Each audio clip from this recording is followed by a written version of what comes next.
শুরু হচ্ছে না।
আসসালামু আলাইকুম রহমতুল্লাহি ওয়া বারাকাতুহু।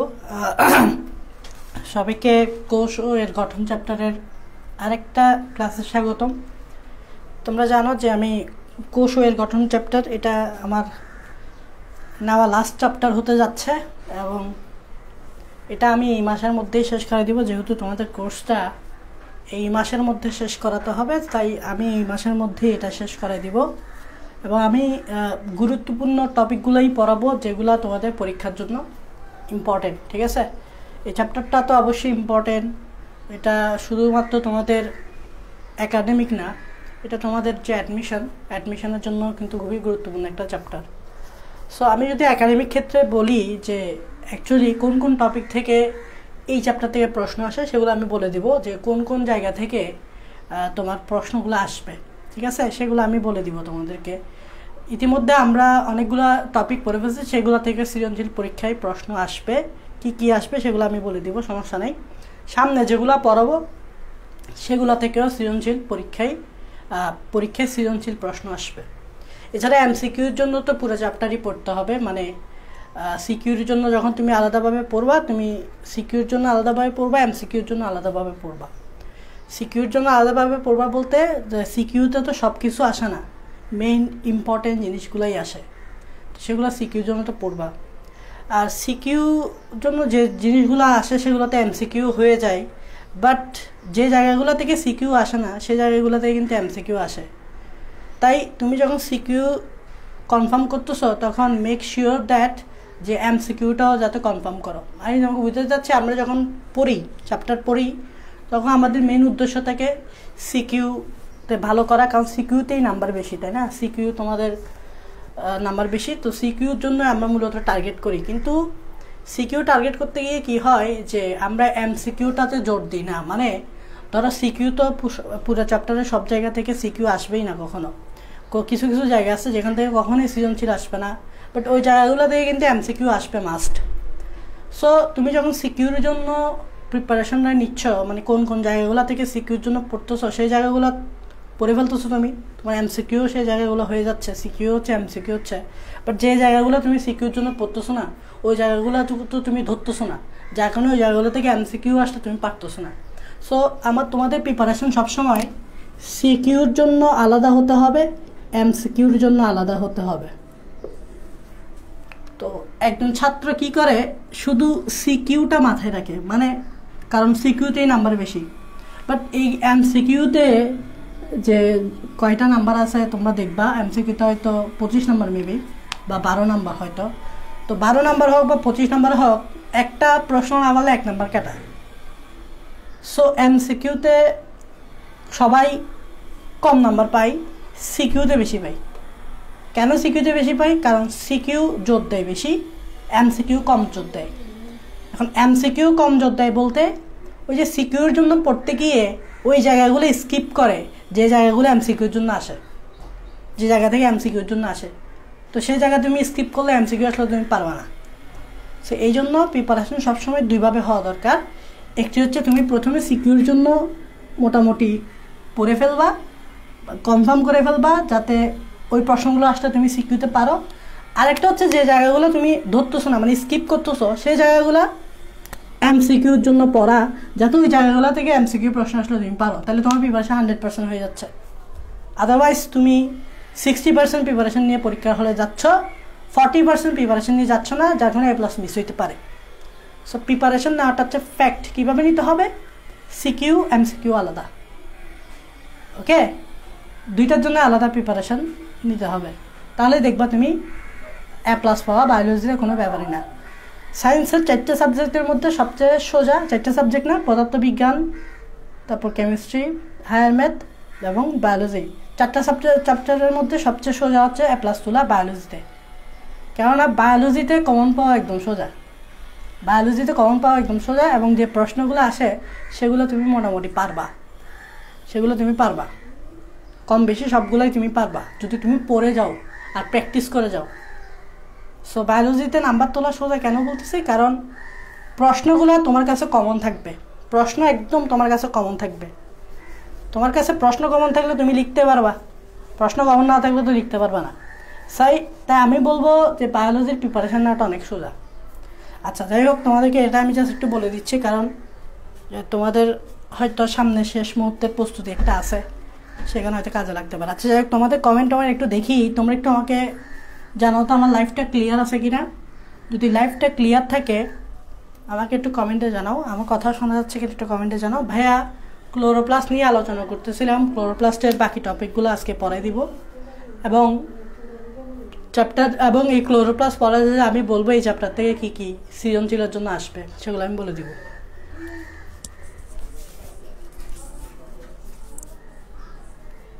তানিয়া বর্ষা বলতেছ ভাইয়া ক্লিয়ার, ওকে ওকে, আমার কথা তাহলে শোনা যাচ্ছে তাই না? জি ভাইয়া ক্লিয়ার। নবেদ বলতেছ ক্লিয়ার, তাহলে আমার কথা যদি শোনা যায় তাহলে চলো আমরা শুরু করি। আমি এই চ্যাপ্টার থেকে কী কী সৃজনশীলের জন্য আসবে, সৃজনশীলের জন্য কী কী আসবে সেটা বলবে। এমসিকিউর জন্য কেউ তোমাকে দিতে পারবে না, গ্যারান্টি দিতে পারবে না, কারণ এমসিকিউ যে কোনো জায়গা থেকে আসতে পারে। তো এমসিকিউর জন্য পুরো চ্যাপ্টারটাই পড়তে হবে, আর বেশি বেশি করে কোয়েশ্চেন ব্যাংক সলভ করতে হবে। সো এমসিকিউর জন্য পুরো চ্যাপ্টারটা একটু ভালোভাবে পড়তে হবে, বেসিক ক্লিয়ার রেখে পুরো চ্যাপ্টারটা ভালোভাবে পড়তে হবে। আর সিকিউর জন্য কয়েকটা জায়গায় পড়লে হয়ে যায়। আচ্ছা, এখানে একটা প্রশ্ন আছে, এটা অনুধাবনমূলক প্রশ্নতে আসতে পারে, যেহেতু এই প্রশ্নটা তোমাদের বইয়ে সরাসরি আছে। সেটা হচ্ছে ফুলের পাপড়ির নানা রং হওয়ার কারণ কি? তোমরা জানো ফুল দেখতে অনেক কালারের হয়, হলুদ হয়, বেগুনি হয়, লাল হয়, পিঙ্ক কালারের হয়, বিভিন্ন কালারের ফুলের পাপড়ি হয়ে থাকে, যেটা আমাদেরকে আকৃষ্ট করে, কীটপতঙ্গকে আকৃষ্ট করে। তো ফুলের পাপড়ির রং নানা রং হওয়ার কারণ কি? তো একটা পিগমেন্ট আছে, পিগমেন্টের নাম দেখো, পিগমেন্টের নাম হচ্ছে অ্যান্থোসায়ানিন। খুবই ইম্পর্টেন্ট একটা পিগমেন্ট, পিগমেন্টের নাম হচ্ছে কি? অ্যান্থোসায়ানিন। পিগমেন্ট মানে রঞ্জক পদার্থ যেটা রং তৈরি করবে। সায়ানিন শব্দটার অর্থ হচ্ছে ব্লু, ব্লু মানে নীল। অ্যান্থো শব্দটা আসছে অ্যান্থোস থেকে, অ্যান্থোস শব্দটা নিশ্চয়ই ইংরেজি শব্দ না, এটার ইংরেজি শব্দ হচ্ছে ফ্লাওয়ার। অ্যান্থোস শব্দটা হয় গ্রিক না হলে ল্যাটিন ভাষা, মেবি গ্রিক ভাষা। গ্রিক ভাষায় অ্যান্থোস আর ইংরেজিতে সেটা হচ্ছে ফ্লাওয়ার। তার মানে বুঝতেই পারতেছ অ্যান্থোসায়ানিন হচ্ছে ব্লু কালারের এমন একটা পিগমেন্ট যেটা ফ্লাওয়ারে থাকবে, তাই এটার নাম anthocyanin. So what is this? This is pigment. Why? Because blue কালারের পিগমেন্ট। দেখো ব্লু, ব্লু নীল কালার, নীল কালারের একটা পিগমেন্ট। এবং এই পিগমেন্টটা এমন একটা পিগমেন্ট যে পিগমেন্টটা কালার চেঞ্জ করতে পারে, বিভিন্ন কালারে রূপান্তরিত হতে পারে। যেমন নীল থেকে লাল হতে পারে, লাল থেকে নীল হতে পারে, ব্যাপারটা হচ্ছে এরকম। সো এ অনেকটা নির্দেশক হিসেবে কাজ করে। তোমরা যদি কেমিস্ট্রিতে পড়ে থাকো তোমরা দেখবা বিভিন্ন নির্দেশক থাকে। তোমরা যখন টাইট্রেশন করবা, টাইট্রেশনে দেখবা যে বিভিন্ন নির্দেশক থাকে। ওই নির্দেশকের কাজ হচ্ছে যে এগুলোর উপস্থিতিতে তোমার কালার চেঞ্জ করা। যেমন আমরা জানি যে অ্যাসিড নীল লিটমাসকে লাল করে, ক্ষার লাল লিটমাসকে নীল করে, তাই না বেবি? এটাই অ্যাসিড নীল লিটমাসকে লাল করে, ক্ষার লাল লিটমাসকে নীল করে। এখানে লিটমাসটা হচ্ছে, লিটমাস পেপারটা হচ্ছে নির্দেশক। নির্দেশকের কাজ হচ্ছে রং পরিবর্তন করা। তো এখানে অ্যান্থোসায়ানিনটাও কিন্তু নির্দেশক হিসেবে কাজ করে। এটার কাজ হচ্ছে রং পরিবর্তন করে ফুলের বিভিন্ন কালার দেওয়া। যেরকম টাইট্রেশনে আমরা দেখি যে অ্যাসিড নীল লিটমাসকে লাল করে, নীল লিটমাসটা লাল হয়ে যাচ্ছে, রঙের পরিবর্তন হয়ে যাচ্ছে। তো এখানে লিটমাসটাই তো নির্দেশক, চেঞ্জ তো লিটমাসটাই করতেছে, ঠিক আছে? সো ব্যাপারটা হচ্ছে এখানে সেরকম অ্যান্থোসায়ানিনটাও নির্দেশক হিসেবে কাজ করে, কালার চেঞ্জ করার মাধ্যমে ফুলের পাপড়ি বিভিন্ন কালার করে। তো এই অ্যান্থোসায়ানিনটা হচ্ছে এমন একটা পিগমেন্ট যেটা ওয়াটার সলিউবল। ওয়াটার সলিউবল মানে হচ্ছে পানিতে দ্রবণীয়, পানিতে দ্রবণীয়। এবং পানিতে এটা তোমার কি হিসেবে দ্রবণীয় সেটা হচ্ছে, তোমরা জানো এগুলো ফুলের কোষের ভিতর থাকবে, যেহেতু ফুলের কোষ আছে। তো পানিতে দ্রবণীয় বলতে আমি বোঝাতে চাচ্ছি এটা ফুলের যে কোষ আছে, কোষ রসে দ্রবীভূত, কোষ রসে দ্রবীভূত।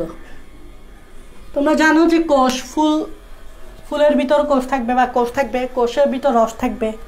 তো ওই কোষ রসে অ্যান্থোসায়ানিনটা অ্যাকচুয়ালি দ্রবীভূত। এখন বইয়ে দেখবা এটা কি হিসেবে দ্রবীভূত, বইয়ে লিখছে গ্লাইকোসাইড হিসেবে দ্রবীভূত, গ্লাইকোসাইড হিসেবে দ্রবীভূত। এখন তোমরা অনেকে জিজ্ঞেস করবা ভাইয়া এই জিনিসটা তো বুঝলাম না, হোয়াট ইজ গ্লাইকোসাইড? গ্লাইকোসাইড তো বুঝলাম না। দেখো সাইড মানে তো সাইড, সাইড মানে কি পাশে থাকে, সাইড মানে কি পাশে থাকে। গ্লাইকো মানে কি? গ্লাইকো মানে হচ্ছে সুগার, সুগার মানে কি শর্করা। তার মানে তুমি দেখো এখানে রস আছে, দেখো রস, রস কিভাবে হয় বলো তো? রস সবসময় সুগার থাকে, রসে সবসময় কি থাকে? সুগার থাকে। রস সবসময় আমরা কি দিয়ে তৈরি করি? সুগার দিয়ে তৈরি করি। তাহলে আমাদের উদ্ভিদ কোষ ফটোসিনথেসিসের মাধ্যমে সুগার তৈরি করবে। আমাদের উদ্ভিদ কোষ ফটোসিনথেসিসের মাধ্যমে কি তৈরি করবে? সুগার তৈরি করবে। তাহলে কোষের ভিতরে সুগার থাকবে। আর এই অ্যান্থোসায়ানিনটা সুগারের সাইড হিসেবে থাকে। দেখো সুগার সাইড, তার মানে এই অ্যান্থোসায়ানিনটা সুগারের সাথে সাইড হিসেবে দ্রবীভূত থাকে, মানে সুগারের সাথে লাগানো থাকে, যার কারণে এটা পানিতে দ্রবীভূত হয়। কারণ সুগারটাও পানিতে দ্রবীভূত। তো সুগারের সাথে যেহেতু এটা লেগে থাকে, তাই এটা সুগারের সাথে সাথে দ্রবীভূত হয়ে যায়। তো নাম দেখে বোঝা যাবে, তুমি ভেঙে ভেঙে পড়বা। সাইড মানে তো সাইড মানে পাশ দিয়ে থাকে, গ্লাইকো মানে হচ্ছে গ্লুকোজ মানে সুগার, তাহলে সুগারের সাথে সাইড হিসেবে এটা দ্রবীভূত থাকে, এটাই বোঝাতে যাচ্ছে। এখন আমি বললাম কি এটা অনেকটা নির্দেশক হিসেবে কাজ করে। মানে কি, যখন তোমার ধরে নাও এই কোষরসের পিএইচটা, যখন কোষরসের পিএইচ <7, তোমরা জানো <7 মানে কি অম্লীয়, <7 মানে কি রে ভাইয়া? অম্লীয়। তাহলে ধরো যখন কোষরসের পিএইচ কমে যাবে, মানে অম্লীয় পরিবেশ তৈরি হবে, তখন বলা হচ্ছে ফুলের পাপড়ির কালার নীল হবে, সরি লাল হবে।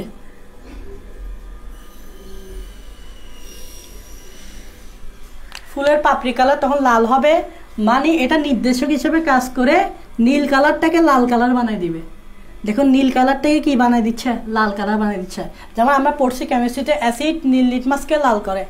দেখো নীলকে লাল, নীলকে লাল অ্যাসিড, তাহলে অম্লীয় নীলকে লাল, অম্লীয় নীলকে লাল। কেমিস্ট্রি নিয়ে আসো এখানে, তাহলে তোমরা বুঝবা। অম্লীয় পরিবেশে মানে অ্যাসিডীয় পরিবেশে নীলকে লাল, তার মানে ফুলের কালারটা তখন কি হয়ে গেল? পাপড়ি কালার লাল হয়ে গেল। এখন ধরো পিএইচ চেঞ্জ হয়ে গেল, বলা মানে বেড়ে গেল, পিএইচ <7 হয়ে গেল, তখন তোমরা জানো এটা হচ্ছে ক্ষারীয় পরিবেশ। তো ক্ষারীয় পরিবেশ হইলে তো তোমরা জানো লালটা কি হয়ে যাবে? নীল হয়ে যাবে। লালটা কি হয়ে যাবে? নীল হয়ে যাবে। মানে ক্ষার লাল লিটমাসকে নীল করে, ক্ষার লালকে নীল করে, তো লালকে তখন কি করে দিছে? নীল করে দিছে। তাহলে তুমি দেখো এখানে অ্যাকচুয়ালি ফুলের পাপড়ির কালারটা কি হচ্ছে? চেঞ্জ হচ্ছে। আর এখানে অ্যান্থোসায়ানিনটা কি হিসেবে কাজ করতেছে? নির্দেশক হিসেবে কাজ করতেছে। এই মূলত চেঞ্জ করতেছে, বিকজ এখান থেকেই এগুলো তৈরি হচ্ছে। এই হচ্ছে মেইন, এখান থেকেই তৈরি হচ্ছে, এটাই মেইন। এখান থেকেই অন্যান্য কালার তৈরি হয়। এই জন্য একে বলা হয় প্রিকারসর। প্রিকারসর মানে তারা যারা কোনো একটা কিছু তৈরি করে, ঠিক আছে, যারা মধ্যম অবস্থায় থাকে এবং ওইটা থেকে কোনো একটা কিছু তৈরি হয়, তাহলে এটা হচ্ছে প্রিকারসর হিসেবে কাজ করে। এখান থেকে বিভিন্ন রং তৈরি হয় বা রঞ্জক পদার্থ তৈরি হয়। আবার বইয়ে লিখছে দেখবা যে পিএইচ যখন নিউট্রাল থাকে মানে 7 থাকে, মানে নিরপেক্ষ থাকে, তখন দেখবা লালও হবে না নীলও হবে না, তখন বলতেছে কালচে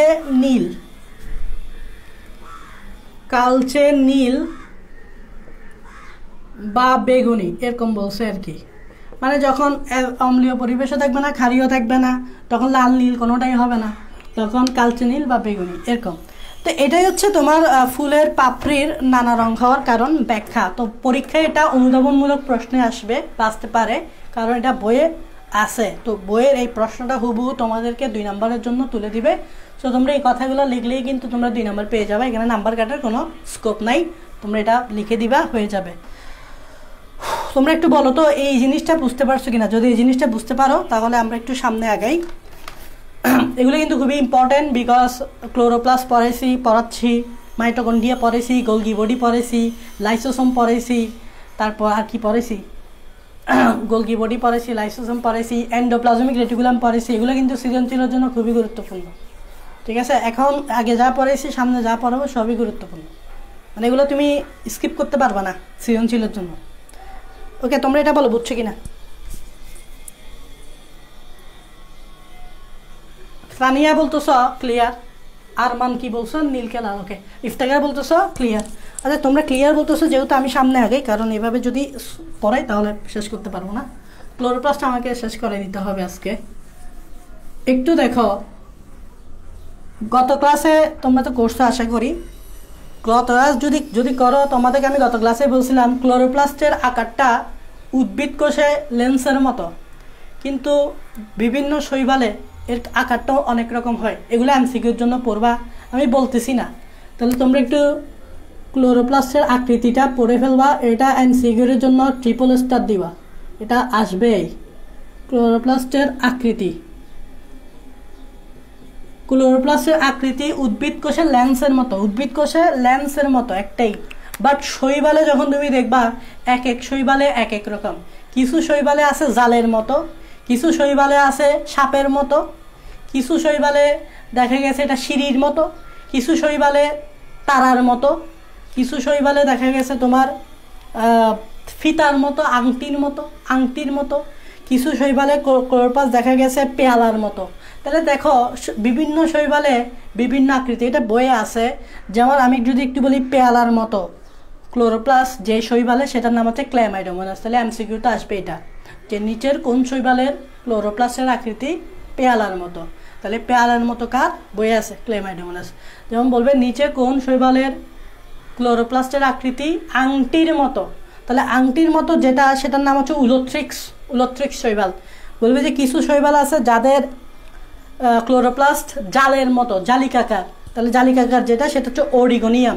তাহলে এরকম বিভিন্ন শৈবালে বিভিন্ন রকম আকৃতি আছে, এটা এমসিকিউর জন্য মারাত্মক ইম্পর্টেন্ট। এবং উদ্ভিদ কোষে লেন্সের মতো, এটাও ইম্পর্টেন্ট। সো এটা তোমরা বই থেকে পড়ে ফেলবে, এখানে আমার বোঝানোর কিছু নেই, এখানে তো আসলে বোঝানোর কিছু নেই। এখন দেখো যেটা বোঝানোর সেটা হচ্ছে আমি এগুলোই বুঝিয়ে দিব যেগুলো তোমরা বই পড়ার সময় কনফিউজ হয়ে যাও, সেগুলোই আমি বুঝাবো। এখন যেটা বললাম সেটা তো বোঝানোর কিছু নেই। যেমন আমি তোমাদেরকে বুঝাবো উৎপত্তিটা, ক্লোরোপ্লাস্টের যে উৎপত্তিটা, এটা তোমরা বই পড়লে হয়তো বুঝবা না, এটা আমাকে একটু বোঝাতে হবে যে ক্লোরোপ্লাস্ট কীভাবে উৎপত্তিটা হয়েছে। মনে রাখবা তোমরা এখন যে ক্লোরোপ্লাস্টের বইয়ের ফিগারটা দেখছো না, আগে কিন্তু মানে পৃথিবীর সৃষ্টির সময় কিন্তু মানে ক্লোরোপ্লাস্ট যখন ফার্স্ট ক্লোরোপ্লাস্ট যেটা আসছিল পৃথিবীতে, সেটা কিন্তু এরকম ছিল না, সেটা এরকম আপডেট ছিল না, সেটা ছিল ব্যাকডেটেড। তো ব্যাকডেটেড প্লাস্টিড আর আপডেটেড প্লাস্টিকের মধ্যে একটা পার্থক্য থাকবে। কীরকম দেখো, আমি একটা ব্যাকডেটেড প্লাস্টিক দেখাচ্ছি। এটা পৃথিবীর প্রথম প্লাস্টিড, এরকম ব্যাকডেটেড একটা প্লাস্টিড। এটা হচ্ছে কি, এটা হচ্ছে তোমার ডাবল মেমব্রেন, এটা অবশ্য ডাবল মেমব্রেন তোমরা জানো, কোষঝিল্লি আর কি, সরি ক্লোরোপ্লাস্টের দ্বিস্তরী ঝিল্লি আর কি, ডাবল মেমব্রেন, দুইটা মেমব্রেন। এখন আমরা জানি যে ক্লোরোপ্লাস্টের ভিতরে থাইলাকয়েড থাকে, কিন্তু মজার বিষয় কি জানো, এখানে কোনো থাইলাকয়েড নাই, এখানে শুধু এরকম পানি অর্ধতরল পদার্থ থাকে, পানির মতো কি থাকে, অর্ধতরল পদার্থ থাকে। এই দেখো শুধু অর্ধতরল পদার্থ থাকে। এই অর্ধতরল পদার্থের নাম আছে, এটাকে কি বলে, স্ট্রোমা বা ম্যাট্রিক্স। মানে এটা হচ্ছে অর্ধতরল পদার্থ, মানে তরল পদার্থ থাকে, ভিতরে কোনো থাইলাকয়েড নেই, কিছু নাই। তো এই প্লাস্টিকটা নিশ্চয়ই আপডেটেড না ব্যাকডেটেড, যেহেতু ব্যাকডেটেড তাই এই প্লাস্টিকের নাম প্রোপ্লাস্টিড। তোমরা সেল যেরকম পড়ছো, prokaryotic sell, eukaryotic sell, prokaryotic sell, দেখো আদিকোষী, আদিকোষ, প্রোক্যারিওটিক, আদি মানে প্রো, এখানেও দেখো প্রো, তার মানে এই প্লাস্টিকটা হচ্ছে আদি প্লাস্টিড।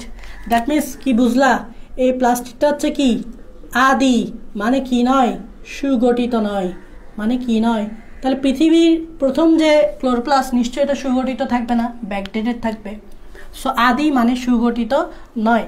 তো সুগঠিত নয় বলতে কি বোঝাচ্ছে, no thylakoid, no thylakoid, no granum, কিচ্ছু নাই, থাইলাকয়েডও নাই, গ্রানামও নাই। তাহলে তুমি বলো থাইলাকয়েড যদি না থাকে ফটোসিনথেসিস কখনো হবে? No photosynthesis. থাইলাকয়েড যদি না থাকে ফটোসিনথেসিস জীবনেও হবে না, কারণ থাইলাকয়েডে ফটোসিনথেসিস একটা গুরুত্বপূর্ণ ধাপ ঘটে, সেটা হচ্ছে আলোক নির্ভর পর্যায়। থাইলাকয়েড না থাকলে আলোক নির্ভর পর্যায় কখনো হবে না, আলোক নির্ভর পর্যায় না হলে ফটোসিনথেসিস করতেই হচ্ছে। তো এই প্রোপ্লাস্টিকটা আস্তে আস্তে আপডেটেড হবে। তো আমরা এখন এখানে একটু আপডেট করে দেখাবো কিভাবে আপডেট হবে। দেখো প্রথমে এটা আকারে ছোট, তো এটা আকারে ছোট, এটাকে একটু আকারে বড় করে দিবা। অবশ্যই ডাবল মেমব্রেন থাকবে, এই যে ডাবল মেমব্রেন থাকবে। দেখো আমরা এটা থেকে এটা বানাবো, কিভাবে আসতেছে দেখো। তো মজার বিষয় হচ্ছে যে এখানে স্ট্রোমা আছে না ভিতরে, এখানে অবশ্যই স্ট্রোমা থাকবে, এখানে এরকম কি থাকবে, তরল পদার্থ থাকবে।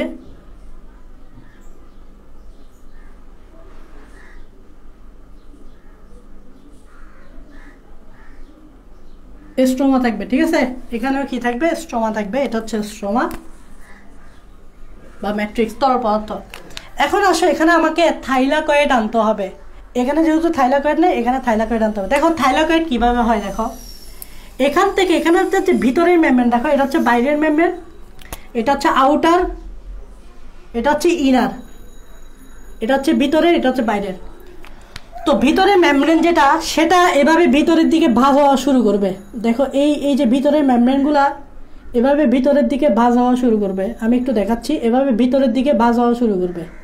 এই দেখো ভিতরের দিকে ভাঁজ হয়ে এরকম গোলাকার ফোসকা তৈরি করবে, এরকম এটা আস্তে আস্তে ভিতরের দিকে ভাঁজ হওয়া তৈরি করবে, ভাঁজ হবে ভিতরের দিকে আস্তে আস্তে, এরকম ভিতরের দিকে ভাঁজ হয়ে এরকম কি তৈরি করবে বলো তো, ফোসকা তৈরি করবে। ফুচকা খাও না, ফুচকা যেরকম দেখতে, এই ফুচকাগুলাও দেখতে এরকম। তো ভিতরের মেমব্রেন, নট বাইরের মেমব্রেন, ভিতরের মেমব্রেনটা বের হয়ে ভিতরের দিকে ঢুকে এরকম ফুচকা তৈরি করবে। এক সময় এই ফুচকাগুলো এখান থেকে বাইর হয়ে ভিতরে চলে আসবে। দেখো এখান থেকে এভাবে ছুটে যাবে, ছুটে গিয়ে ভিতরে চলে আসবে, এখান থেকে ছুটে যাবে, ছুটে গিয়ে ভিতরে চলে আসবে, এখান থেকে ছুটে যাবে, ছুটে গিয়ে ভিতরে চলে আসবে। তার মানে এই ফুচকাগুলা দেখতে ফুচকার মতো, তাই ফুচকাই বলতেছে। এই ফুচকাগুলা এখান থেকে ছুটে যাবে, ছুটে গিয়ে ভিতরে চলে আসবে। দেখো ভিতরে এসে এখানে কি হবে, দেখো এখানে একটার উপর একটা গিয়ে বসবে। এই দেখো একটা, এই যে এটা একটা ফুচকা, এই ফুচকাটা এটা এখানে চলে আসছে, এই ফুচকাটা এটার উপরে চলে আসছে, মানে এভাবে সমান্তরালে চলে আসছে। এটা সমান্তরাল না, এরকম আসা মানে কি সমান্তরাল না, সমান্তরাল এভাবে চলে আসতেছে, দেখছো সমান্তরাল চলে এসে এভাবে একটার উপর একটা বসতেছে। ঠিক এখান থেকে কতগুলো আসবে, এভাবে আসবে। তাহলে এভাবে আস্তে আস্তে এসে কি তৈরি করতেছে, দেখো থাইলাকয়েড তৈরি, এভাবে আস্তে আস্তে কি তৈরি করতেছে, গ্রানাম তৈরি করতেছে।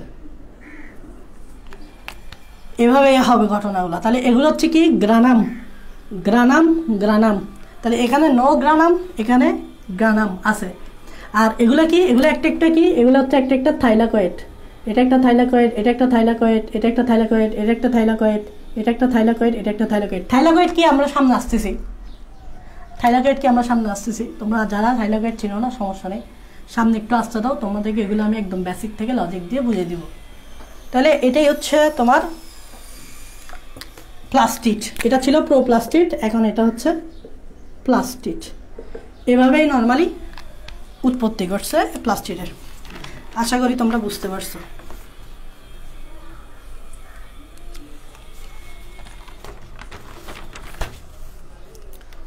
ওকে, তোমরা কমেন্ট একটু জানাও তো তোমরা এটা ক্লিয়ার কিনা।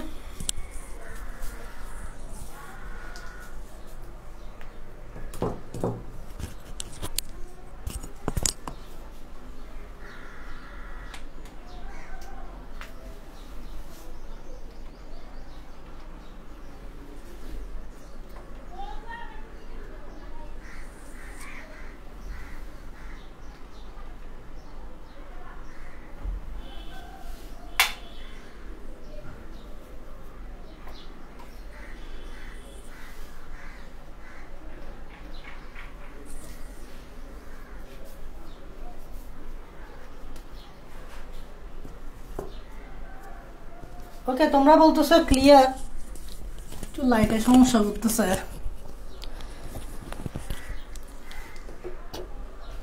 একটু আলো আলো কমে গেছে। লাইটটা কি হয়েছে আবার?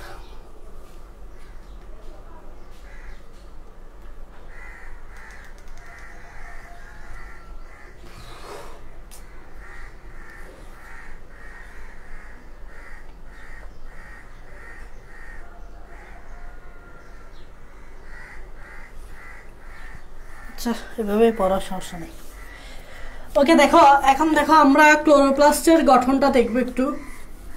ক্লোরোপ্লাস্টের গঠনটা খুবই ইম্পর্টেন্ট, এটা পরীক্ষায় আসবে, মানে পরীক্ষায় আসবে, এটা এভাবেই পড়বা, মানে ফিগারটা আঁকবা, একে একে পড়বা, এটা পরীক্ষায় আসে এবং এটা ব্যাখ্যা করবা পরীক্ষায়। গঠনটা বইয়ে আছে, সমস্যা নেই, আমি বুঝিয়ে দিচ্ছি ক্লোরোপ্লাস্টটা।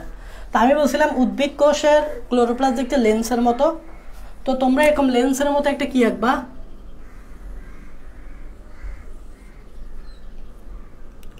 লেন্সের মতো এরকম ক্লোরোপ্লাস্ট আঁকবা। দেখো এটা লেন্স, লেন্সটাকে আমরা শুয়াই আঁকছি। হ্যাঁ, নর্মালি তোমরা ফিজিক্সের লেন্স কিন্তু এরকম আঁকো, নর্মালি তোমরা ফিজিক্সের লেন্স আঁকো এরকম, তাই না? তো এটাকে এভাবে শুয়াই দিছি আর কি, এই লেন্সটাকে এভাবে না রেখে, লম্বা করে না রেখে ব্যাস বরাবর রাখছি, প্রস্থ বরাবর রাখছি, শুয়াই দিছি আর কি। তো ফিজিক্সে তো এভাবে লেন্স আঁকো না, তোমরা এটাকে খাড়া করে দাও আর কি। আচ্ছা, যাই হোক, তো প্রত্যেকটা ক্লোরোপ্লাস্ট অন্যান্য অঙ্গাণুর মতো দুইটা ঝিল্লি দিয়ে তৈরি। এটা একটা ঝিল্লি, এটা ভিতরের ঝিল্লি, আর এটা হচ্ছে বাইরের ঝিল্লি। তাহলে দেখো এখানে কয়টা ঝিল্লি? দুইটা ঝিল্লি। তাহলে এটা হচ্ছে কি ঝিল্লি? বহিস্থ ঝিল্লি। এটা হচ্ছে বহিস্থ ঝিল্লি, আর এটা হচ্ছে অন্তস্থ ঝিল্লি। তাহলে অন্যান্য ঝিল্লির মতো, অঙ্গাণুর মতো এখানেও কিন্তু ঝিল্লি দুইটা, এখানেও কিন্তু ঝিল্লি দুইটা। একটু তারা আমি একটু আলোর ব্যবস্থা করি।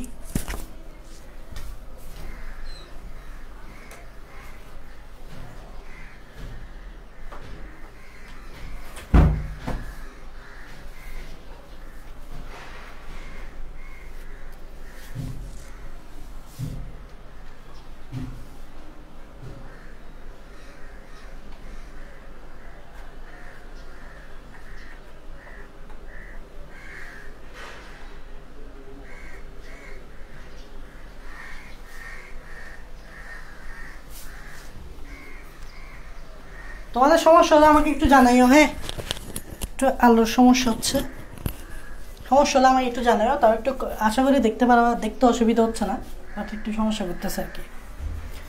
দেখো এখানে দুইটা ঝিল্লি আছে, একটি হচ্ছে বহিস্থ, একটা হচ্ছে অন্তস্থ। তোমরা জানো ফ্লুইড মোজাইক মডেলে পড়ছো, প্রত্যেকটা ঝিল্লি বা কোষ ঝিল্লি বা যে কোনো ঝিল্লি ফসফোলিপিড বাইলেয়ার দিয়ে তৈরি, তাই না? মানে লিপোপ্রোটিন দিয়ে তৈরি। তো আমি আশা করতে পারি এটা কি দিয়ে তৈরি? লিপোপ্রোটিন দিয়ে তৈরি। লিপোপ্রোটিন তোমরা ফ্লুইড মোজাইক মডেলে পড়ছো যে প্রোটিনগুলো ভেসে থাকে কোথায়? লিপিডে। লিপো মানে লিপিড, প্রোটিন মানে প্রোটিন। লিপিডটা কী ছিল? ফসফোলিপিড। লিপিডটা কী ছিল? Phospholipid bilayer. এই যে এভাবে তোমরা মাথাওয়ালা দুইটা ফাওয়ালা এভাবে আঁকছিল না, মাথাওয়ালা দুইটা, আমি শিখাইলাম না তোমাদেরকে, এরকম মাথাওয়ালা দুইটা পাওয়ালা, এগুলো কী ছিল বলো তো? এগুলো ফসফোলিপিড ছিল। এটা ফসফোলিপিডের একটা লেয়ার, এটা একটা লেয়ার, তাহলে কয়টা লেয়ার? দুইটা। এই যে দেখো বাইরের দিকে লেয়ার, এই যে ভিতরের দিকে লেয়ার, আর মাঝখানে এভাবে কি ছিল? প্রোটিন ছিল। ফ্লুইড মোজাইক মডেল অনুযায়ী পড়ছি না? তাহলে প্রোটিন প্রোটিন আর এই যে লিপিড, লিপিডটা অ্যাকচুয়ালি কী ছিল? ফসফোলিপিড। কিন্তু মজার বিষয় কি জানো? ফসফোলিপিড ছিল, বাট এখানে অ্যাকচুয়ালি লিপিডটা কিন্তু ফসফোলিপিড না, এটা ইম্পর্টেন্ট।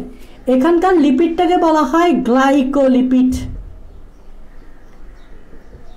বা এটার আরেকটা নাম আছে, গ্লাইকোলিপিডের আরেকটা নাম আছে, এটাকে বলা হয় গ্লাইকোসাইলগ্লিসারাইড, এটাকে আরেকটা বলে, এটাকে আরেকটা নাম আছে গ্লাইকোসাইলগ্লিসারাইড, এটা আরেকটা নাম আছে।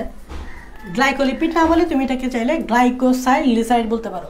গ্লাইকোলিপিড মানে কি? লিপিড মানে তো লিপিড, ফসফোলিপিড না। এখানে গ্লাইকোলিপিড, গ্লাইকো মানে হচ্ছে গ্লুকোজ বা শর্করা, মানে লিপিডের সাথে কি থাকে? শর্করা থাকে। আর ওখানে লিপিডের সাথে কি থাকে? ফসফেট থাকে, ফসফেট থাকে বিধায় ফসফোলিপিড। আর এখানে লিপিডের সাথে গ্লাইকো থাকে। তার মানে দেখো ক্লোরোপ্লাস্টের ইয়াতে কিন্তু মেমব্রেনে কিন্তু ফসফোলিপিডের তুলনায় গ্লাইকোলিপিড বেশি থাকে, মানে গ্লাইকোসাইলগ্লিসারাইড বেশি থাকে। আশা করি তোমরা এটা বুঝতে পারছো। এটা এমসিকিউতে আসতে পারে। আচ্ছা, এটা এমসিকিউতে আসছে অনেকবার, তোমরা চাইলে দেখতে পারো, সমস্যা নেই। ওকে, তো দুইটা লেয়ার তোমরা বুঝতে পারছো। এখন দেখো, এই যে একটু আগেই তোমাদেরকে আমি বলছিলাম এখানে যে ক্লোরোপ্লাস্টে কী থাকে? এরকম তরল ম্যাট্রিক্স থাকে।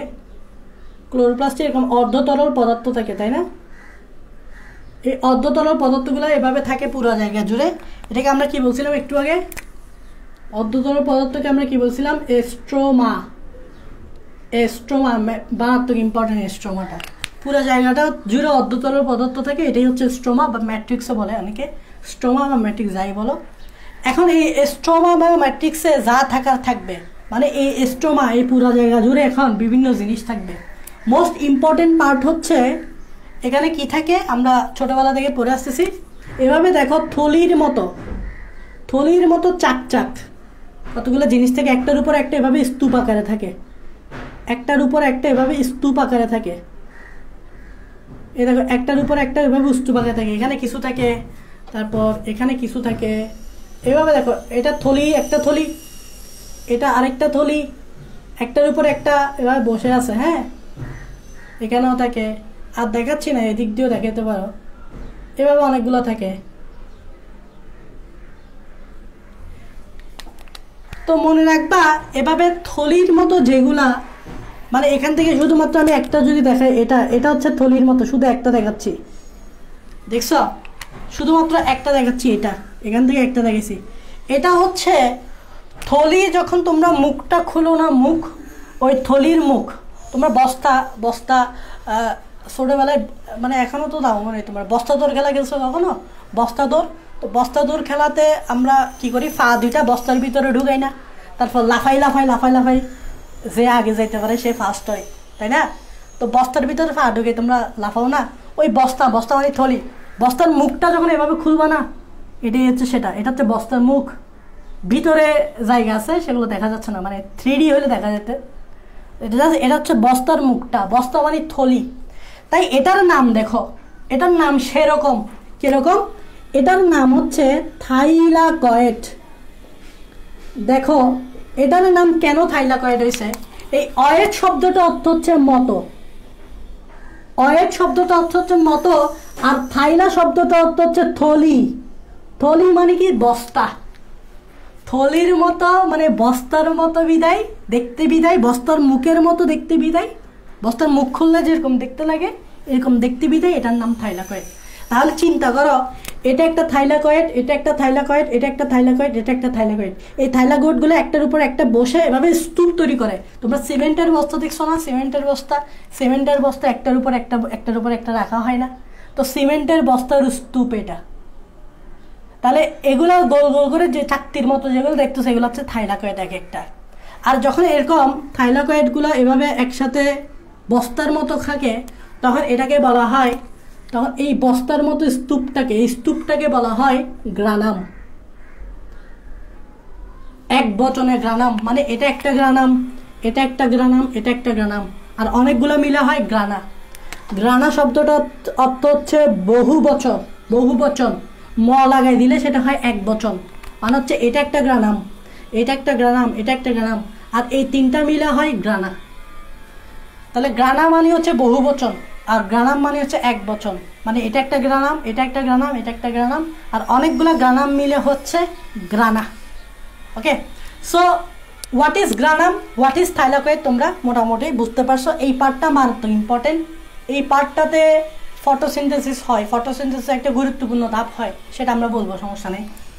এখন দেখো, প্রতিটা গ্রানামের সাথে একটা সম্পর্ক থাকে, মানে আমাদের মনে হচ্ছে না যে এই গ্রানাম এই গ্রানাম থেকে অনেক দূরে সরে আছে, মনে হচ্ছে না এই গ্রানাম থেকে অনেক দূরে সরে আছে।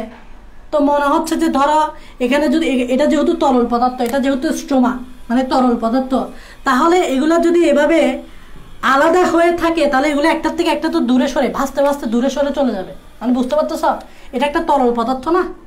তো এগুলো যদি তরল পদার্থের মধ্যে থাকে তাহলে এগুলো ভাসবে, তো এই জিনিসগুলো ভাসতে ভাসতে তো একসময় দূরে সরে যাবে, একটা থেকে একটা অনেক দূরে সরে যাবে, তাহলে এখানে বিশৃঙ্খলা হয়ে যাবে না? এটা চলে গেছে এক মাথায়, এটা চলে গেছে আরেক মাথায়, এটা চলে গেছে আরেক মাথায়, একটা বিশৃঙ্খলা হবে না? এটাকে এখন বিশৃঙ্খল থেকে সুশৃঙ্খল করতে হবে না? তো সুশৃঙ্খল করতে হলে আমরা কি করব, এদের মাঝখানে একটা দড়ি দিব, দড়ি দিয়ে এদেরকে বেঁধে রাখবো।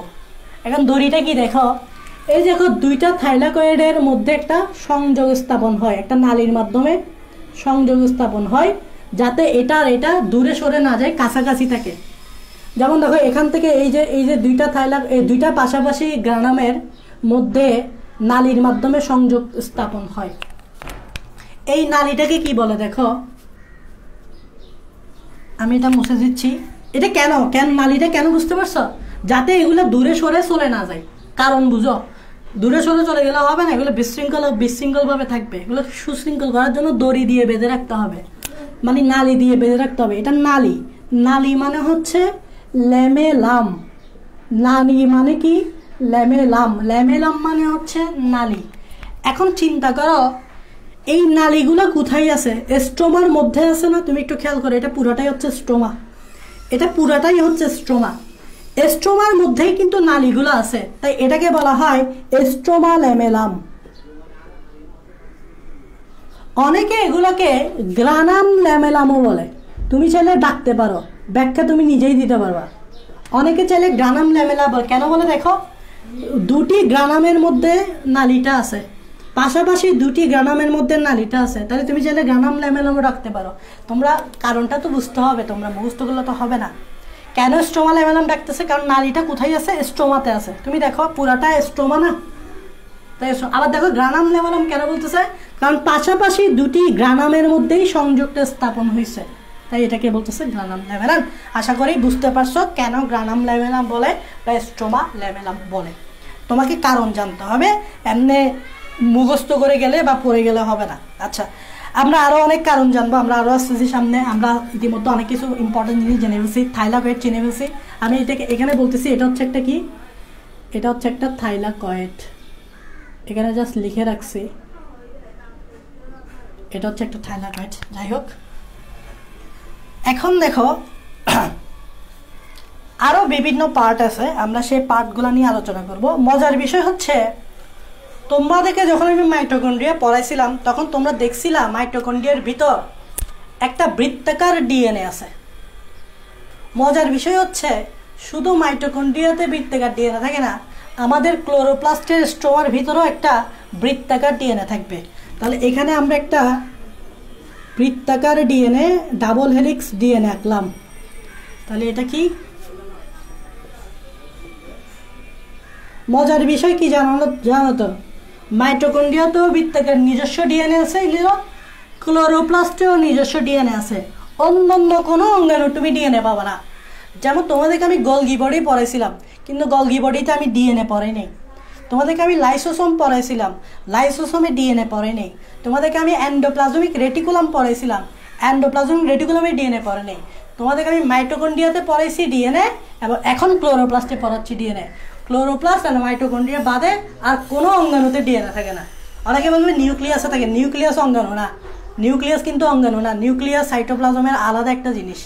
নিউক্লিয়াসম আর সাইটোপ্লাজম দুইটা ডিফারেন্ট জিনিস। ফার্স্ট ওগুলো তো প্রথম ক্লাসের দিকেই বুঝাইছি। নিউক্লিয়াস অঙ্গাণু না। অনেকে বলবে নিউক্লিয়াসে ডিএনএ থাকে না, নিউক্লিয়াস তো অঙ্গাণু না, নিউক্লিয়াস আলাদা জিনিস। তাহলে মাইটোকন্ড্রিয়া আর ক্লোরোপ্লাস্ট বাদে আর কোথাও ডিএনএ থাকে না, এতে নিজস্ব ডিএনএ থাকে। আরেকটা জিনিস মাইটোকন্ড্রিয়াতে আরেকটা জিনিস ছিল যেটা ক্লোরোপ্লাস্টে থাকবে, সেটা হচ্ছে মাইটোকন্ড্রিয়াতে এরকম গোল গোল রাইবোজোম থাকে। মাইটোকন্ড্রিয়াতেও রাইবোজোম ছিল, এখানেও রাইবোজোম আছে। তাহলে এগুলা কি? এগুলা কারণ জানতে হবে, কেন রাইবোজোম আছে, মুখস্থ করবা না। কেন ডিএনএ আছে, কেন রাইবোজোম আছে, কারণ জানতে হবে। কারণগুলো বইয়ে নাই, বাট তোমাকে জানতে হবে, কারণ তোমার বই যখন তুমি পড়ো তখন তোমার মনে কেন প্রশ্নটা আসে, ভাই কেন ভাই এই ক্লোরোপ্লাস্টে আমাকে ডিএনএটা দিতে হইলো? আমি তো গোলগি বডিতে ডিএনএ দিলাম না, আমি তো এন্ডোপ্লাজমিক রেটিকুলামে ডিএনএ দিলাম না, আমার কেন মাইটোকন্ড্রিয়াতে দিতে হয়েছিল? আমি ব্যাখ্যাটা দিয়েছিলাম মাইটোকন্ড্রিয়াতে, সেম ব্যাখ্যা এখানেই দিব। কেন আমি বৃত্তাকার ডিএনএ এখানে দিব, কেন আমি রাইবোজোম এখানে দিব? প্রশ্নগুলো তো আসতে হবে তোমাকে, প্রশ্নগুলো আসতে হবে। কেমিস্ট্রি ফিজিক্স পড়ার সময় প্রশ্ন আসে না, বায়োলজিতেও আসতে হবে। তাহলে রাইবোজোম আসবে, এবং এই রাইবোজোমটা হবে আদিকোষী রাইবোজোম, মানে 80S না 70S রাইবোজোম। অনেকে বলবে যে ভাই আপনি এখানে 80S দিতে পারতেন, 70S কেন দিয়েছেন? সেটা আমি বলবো। ক্লোরোপ্লাস্ট সবসময় আগে যে ক্লোরোপ্লাস্টটা আসছিল সেটা আদি ক্লোরোপ্লাস্ট ছিল। তো যেগুলো ব্যাকডেটেড আদিকোষ ব্যাকডেটেড ছিল, তো আদিকোষের থেকে আস্তে আস্তে প্রকৃত কোষ আসছিল। প্রথম তো আদিকোষ আসছিল, কারণ ব্যাকডেটেড জিনিস আগে থাকবে। তো আদিকোষে তোমরা জানো ব্যাকডেটেড জিনিস, এখানে তো ক্লোরোপ্লাস্ট থাকবে না, রাইবোজোম থাকবে, ক্লোরোপ্লাস্ট থাকবে না। তো প্রথম আদিকোষ থেকে যখন প্রকৃত কোষ আসছিল তখন আস্তে আস্তে ক্লোরোপ্লাস্ট আসছিল। তবে যেহেতু এটা আদিকোষ থেকে আসছে, তা আদিকোষের বৈশিষ্ট্যটা থেকে গেছে। মানে দেখো, আদিকোষ থেকে প্রথম প্রকৃত কোষ আসছে না, তো প্রথম প্রকৃত কোষে ধরো ক্লোরোপ্লাস্ট আসছে, এবং ক্লোরোপ্লাস্ট তো আদিকোষ থেকে আসছে, মাত্র আসছে আদিকোষ থেকে। তো আদিকোষ থেকে যেহেতু আসছে, তাই আদিকোষের বৈশিষ্ট্যটা ওরা রেখে দিছে। মানে আদিকোষের রাইবোজোম যে 70S, সেই আদিকোষের রাইবোজোম 70Sটা রেখে দিছে। আদিকোষের যে বৃত্তাকার ডিএনএ, সেই আদিকোষের বৃত্তাকার ডিএনএটা রেখে দিছে। এটাই হচ্ছে কারণ মনে রাখবা, যখন কেউ নতুন আপডেট হয় তখন পুরান কিছু জিনিস কিন্তু স্টিল থাকে, কারণ নতুন আপডেট হচ্ছে। মোবাইল যখন নতুন আপডেট করছিল তখন দেখবা আগের ভার্সনগুলো কিন্তু, আগের জিনিসগুলো কিন্তু থেকে যায়। একদম সব কিছু চেঞ্জ করে ফেলে না, সামান্য পরিবর্তন আনে, আগেরগুলো কিন্তু থেকে যায়। ব্যাপারটা হচ্ছে এরকম, আগেরগুলো থেকে গেছে। এখন রাইবোজোমও থাকে, ভালো কথা, কেন থাকবে সেটা আমরা বুঝাবো। বই পড়তে গেলেই তুমি প্রশ্নগুলো, তোমার মনে প্রশ্ন আসবে আর আমিও বুঝিয়ে দিব, সমস্যা নেই। আচ্ছা, এখন আসো, আরেকটা জিনিস থাকবে, তেল বিন্দু থাকে এখানে, এভাবে তেল বিন্দু থাকে, এটার নাম হচ্ছে তেল বিন্দু। আরেকটা জিনিস থাকে, সেটা হচ্ছে এরকম একটা দানা থাকে, এই দানাটার নাম হচ্ছে শ্বেতসার দানা।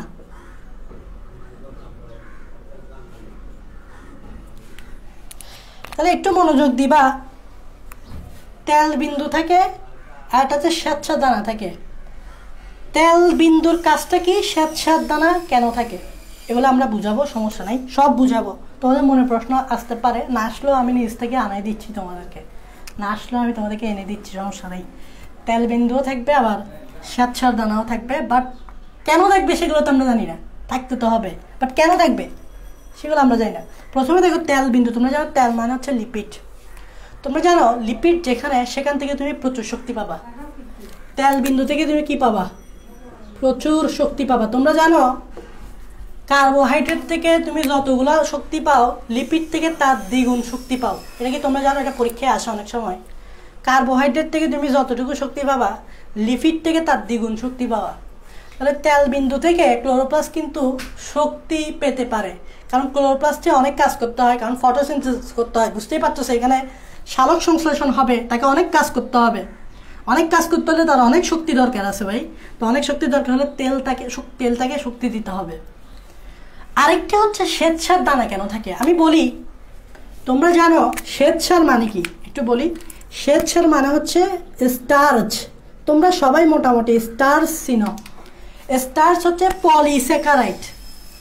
বাট ফটোসিনথেসিসে যে জিনিসটা তৈরি হয় সেটা হচ্ছে মনোস্যাকারাইড মানে গ্লুকোজ। একটু খেয়াল করবা, এখানে তো ফটোসিনথেসিস হবে, একটু পরেই আমি দেখাবো ফটোসিনথেসিস হবে। তো ফটোসিনথেসিসে কি তৈরি হবে? গ্লুকোজ তৈরি হবে। এই দেখো ফটোসিনথেসিসে গ্লুকোজ তৈরি হয়েছে। এখন মনে রাখবা আমাদের বডিতে, আমি প্রাণীর ক্ষেত্রেই বলি তাহলে বুঝবা, আমাদের বডিতে যখন অতিরিক্ত গ্লুকোজ থাকে ওই অতিরিক্ত গ্লুকোজগুলো লিভারে গিয়ে কি হয় বলতো? গ্লাইকোজেন। মনে আছে? আমাদের শরীরে অতিরিক্ত গ্লুকোজ যেগুলো থাকে সেগুলো কই যায়? লিভারে যায়। লিভারে গিয়ে কি হিসেবে জমা হয়? গ্লাইকোজেন হিসেবে। গ্লাইকোজেন হচ্ছে পলিস্যাকারাইড। ঠিক সেমভাবে ফটোসিনথেসিসে যে গ্লুকোজগুলো তৈরি হয় সেগুলো গ্লুকোজ হিসেবে থাকতে পারবে না, সেগুলোকে আমরা পলিস্যাকারাইড স্টার্চে কনভার্ট করব। এজন্য তুমি এখানে কি দেখবা? শ্বেতসার দানা দেখবা। অথচ তুমি না মুখস্থ করে যাবা শ্বেতসার দানা আছে, কিন্তু কেন আছে সেটা তো জানো। সেটা হচ্ছে গ্লুকোজ যে ফটোসিনথেসিসে তৈরি হবে সেটা গ্লুকোজ হিসেবে জমা থাকতে পারবে না। গ্লুকোজটাকে আমাদেরকে শ্বেতসার বা স্টার্চে দানা হিসেবে জমা রাখতে হবে এখানে। এটাই হচ্ছে মেইন থিংস। ওকে, তোমরা এই দুইটা জিনিস বুঝতে পারছো তো? এই দুইটা জিনিস আমরা মুছে দিচ্ছি, আশা করি তোমরা বুঝছো। তোমাদেরকে একটা কথা বলি, সেটা হচ্ছে বৃত্তাকার ডিএনএ কেন থাকে, রাইবোজোম কেন থাকে সেটার ব্যাখ্যা দিই। ভাই এগুলো মুছে দিই, এগুলো তো তোমাদের আর কোনো কাজ নাই। এই জিনিসগুলো আর কোনো কাজ নেই, এগুলো তোমরা বুঝে গেছো। তোমাদেরকে এখন আমি বৃত্তাকার ডিএনএ কেন থাকে এবং রাইবোজোম 70S কেন থাকে এটার ব্যাখ্যা দিব। প্রথমে আসো বৃত্তাকার ডিএনএ কেন থাকে সেটার ব্যাখ্যা দিচ্ছি। দেখো, বৃত্তাকার ডিএনএ যদি থাকে, তার যদি নিজস্ব ডিএনএ আছে, ডিএনএ থাকলে কি হবে? ডিএনএ রেপ্লিকেশন হবে, মানে ডিএনএর সংখ্যা বাড়বে। ডিএনএ সংখ্যা বাড়লে কি হবে? ক্লোরোপ্লাস্টের সংখ্যা বাড়বে।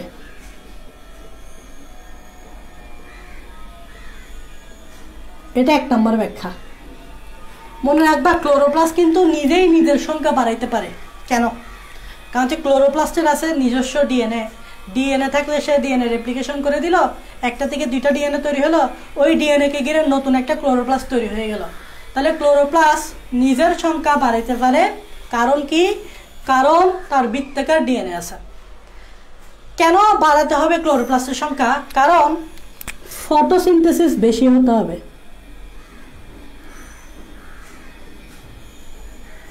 ফটোসিনথেসিস বেশির জন্য যতগুলো ক্লোরোপ্লাস্ট থাকবে তত ফটোসিনথেসিস বেশি হবে। তো এই জন্য ক্লোরোপ্লাস্টকে আমাদেরকে এমন একটা সিস্টেম দিতে হবে যাতে সে নিজের সংখ্যা বাড়াইতে পারে। সেটা হচ্ছে ডিএনএ দিছো, ডিএনএ রেপ্লিকেশন হয়েছে, প্রত্যেকটা ডিএনএকে ঘিরে নতুন নতুন ক্লোরোপ্লাস্ট আসবে, ক্লোরোপ্লাস্টের সংখ্যা বাড়বে, ফটোসিনথেসিস বেশি হবে। কমন জিনিস। আরেকটা ইম্পর্টেন্ট কাজ আছে, সেটা আমরা বলবো। দেখো, এটা একটা কাজ। আরেকটা ইম্পর্টেন্ট কাজ আছে, দেখো সেটা হচ্ছে বৃত্তাকার ডিএনএ যদি থাকে, তোমরা জানো ডিএনএ থেকে তৈরি হয় মেসেঞ্জার আরএনএ, এমআরএনএ থেকে তৈরি হয় প্রোটিনকে আমরা কি বলি? এনজাইম বলি। তাই আমি এখানে এনজাইম বললাম। এখন চিন্তা করো, প্রোটিন বা এনজাইম কখনো তৈরি হবে না যদি রাইবোজোম না থাকে। তুমি আমাকে বলো, তোমরা পড়ছো রাইবোজোম, যখন আমি পড়েছি রাইবোজোমের কাজ কি? প্রোটিন বা এনজাইম তৈরি করা। তাই মাইটোকন্ড্রিয়া এবং ক্লোরোপ্লাস্টে রাইবোজোম থাকে। দেখো, এই রাইবোজোমটাই তো মূলত প্রোটিনটা তৈরি করতেছে। তাই রাইবোজোম থাকাটা জরুরি। তোমরা এখন ব্যাখ্যা পাইছো কেন রাইবোজোম থাকাটা জরুরি। রাইবোজোম না থাকলে এই ডিএনএ থেকে এমআরএনএ যখন তৈরি হবে, এমআরএনএ থেকে প্রোটিনটা তৈরি হইতো না। প্রোটিন বা এনজাইম তৈরি করার জন্য অবশ্যই আমাকে রাইবোজোম লাগবে। এখন তোমরা জানো এনজাইমের কাজ কি? এনজাইমের কাজ হচ্ছে বিভিন্ন বিক্রিয়া করানো। তোমরা দেখো এনজাইমের কাজ কি? বিভিন্ন বিক্রিয়া করানো। কি বিক্রিয়া? তোমরা জানো ফটোসিনথেসিসের দুইটা সাইকেল আছে, একটা হচ্ছে C3 সাইকেল, একটা হচ্ছে C4 সাইকেল। সাইকেল মানে কি? সাইকেল মানে হচ্ছে বিক্রিয়া। এই বিক্রিয়া করার জন্য কি লাগবে? এনজাইম লাগবে। এখন তুমি বলো এখানে যদি এনজাইম না থাকতো তাহলে এখানে কি C3 cycle C4 cycle ফটোসিনথেসিসের second ধাপটা হইতো না। তাহলে এগুলা যদি না হইতো তাহলে কি ফটোসিনথেসিস হইতো না। এগুলো কিসের জন্য করানো হচ্ছে? ফটোসিনথেসিসের জন্য। তাহলে চিন্তা করো ডিএনএ যদি না থাকে, আমি ক্রস দিচ্ছি দেখো, ডিএনএ যদি না থাকে, ক্রস মানে না থাকে, এমআরএনএ থাকবে না। এমআরএনএ না থাকলে প্রোটিন থাকবে না, মানে এনজাইম থাকবে না। এনজাইম না থাকলে C3 সাইকেল C4 সাইকেল হবে না। C3 সাইকেল C4 না সাইকেল হলে ফটোসিনথেসিস হবে না। এবার দেখো বইয়ে একটা লাইন আছে, দেখো ডিএনএ না থাকলে ফটোসিনথেসিস হইতো না। ডিএনএ না থাকলে ফটোসিনথেসিস হইতো না, সেটার ব্যাখ্যাটা এইভাবে আসছে। বইয়ে একটা লাইন আছে, তুমি দেখো, বইয়ে লিখছে ক্লোরোপ্লাস্টে যদি ডিএনএ না থাকতো তাহলে ফটোসিনথেসিস হইতো না। এখন যে বেকুব এটা দেখতো সে মুখস্থ করে চলে যেত, কিন্তু এটা বোঝার চেষ্টা করতো না যে কি রে, ডিএনএ না থাকলে ফটোসিনথেসিস না হওয়ার সম্পর্কটা কি?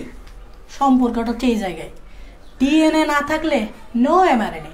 No mRNA means no protein, মানে no enzyme. No enzyme means no C3 cycle, no C4 cycle, that is no photosynthesis. That means DNA না থাকলে তোমার ফটোসিনথেসিস জীবনে হবে না। এই লাইনটার ব্যাখ্যা হচ্ছে এটা। আশা করি তোমরা ব্যাখ্যাটা পাইছো।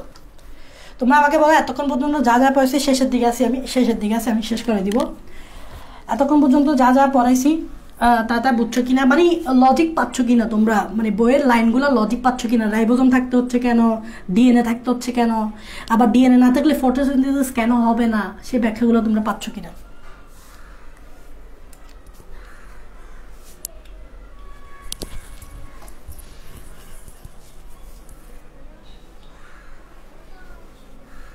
নামাজ আজান দিছে নাকি? আজান দিছে? ইফতেখার মামু বলতেছো বুঝছি, জান্নাতুল বলতেছো বুঝছি। হ্যাঁ, আমি ক্লাস শেষ করে দিচ্ছি, আমি ওয়েট করো।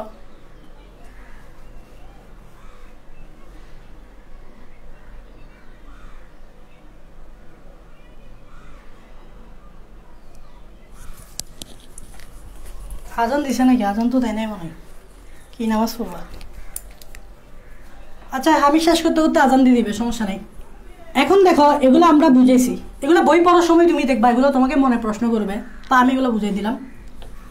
এখন দেখো এখানে আমরা দুইটা জিনিস নিয়ে আলোচনা করব।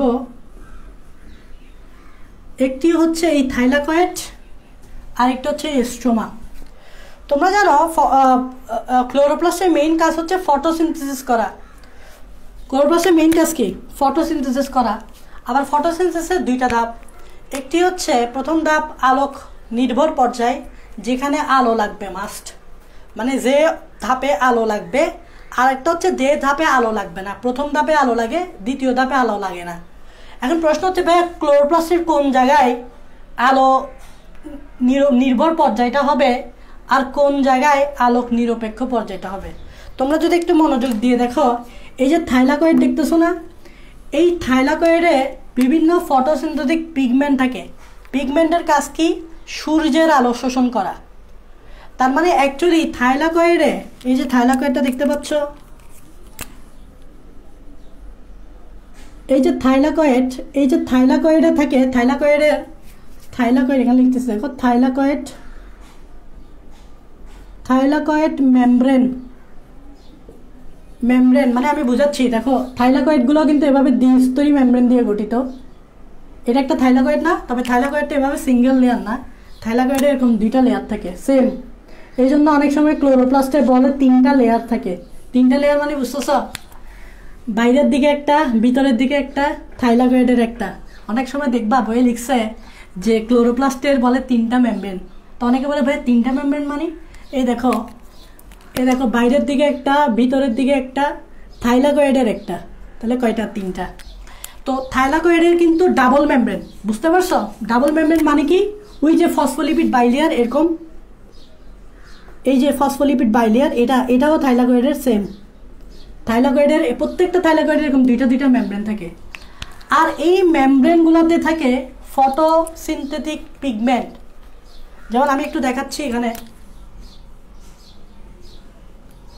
এই যে থাইলাকয়েডটা দেখতে পাচ্ছ, এই থাইলাকয়েডে কিন্তু ফটোসিনথেটিক পিগমেন্ট থাকে। আমি দেখাচ্ছি এভাবে ফটোসিনথেটিক পিগমেন্ট থাকে।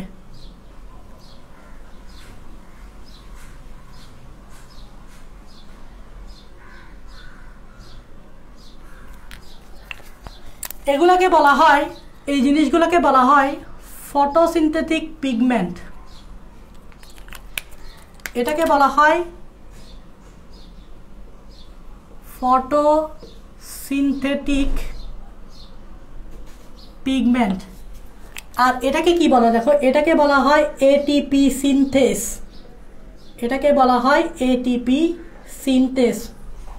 দেখো এটিপি সিনথেস মানে কি, দেখো সিনথেসের নামের শেষে এজ আছে, নামের শেষে যদি এজ থাকে এটাকে বলে এনজাইম। এখন সিনথেস শব্দটা আসছে সিনথেসিস থেকে। সিনথেসিস অর্থ কি বলতো, সিনথেসিস অর্থ তৈরি করা। তাহলে এটিপি সিনথেস মানে কি, এটিপি তৈরি করে এমন এনজাইম।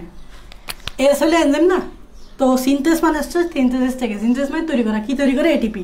তোমরা জানো যে এই যে থাইলাকয়েড মেমব্রেনে ঘটে আলোক নির্ভর পর্যায়। সালোক সংশ্লেষণে কি ঘটে, আলোক নির্ভর পর্যায়। আর তোমরা জানো আলোক নির্ভর পর্যায় মানে কি, আলোক নির্ভর পর্যায় মানে হচ্ছে যেখানে কি তৈরি হবে, এটিপি তৈরি হবে এবং NADPH2 তৈরি হবে, তাই না? তাহলে চিন্তা করো, আমাকে কিন্তু ঘুরে ফিরে এটিপি তৈরি করতে হবে। তাহলে এটিপি তৈরি করার জন্য একটা এখানে কি থাকবে, এনজাইম থাকবে। ওই এনজাইমে কি তৈরি করবে, এটিপি তৈরি করবে। তাহলে থাইলাকয়েড মেমব্রেনে কি ঘটে, আলোক নির্ভর পর্যায় ঘটে, মানে সূর্যের আলো লাগবে অবশ্য। তো সূর্যের আলো যখন পাতায় পড়বে তখন সূর্যের আলোকে তো শোষণ করতে হবে। তো সূর্যের আলোকে শোষণ করবে কারা, এই যে পিগমেন্টগুলা। এই দেখো এখানে ফটোসিনথেটিক পিগমেন্ট আছে না, পিগমেন্টের কাজ হচ্ছে সূর্যের আলোকে কি করা, বিভিন্ন তরঙ্গ দৈর্ঘ্যের সূর্যের আলোকে শোষণ করা, ধরে রাখা।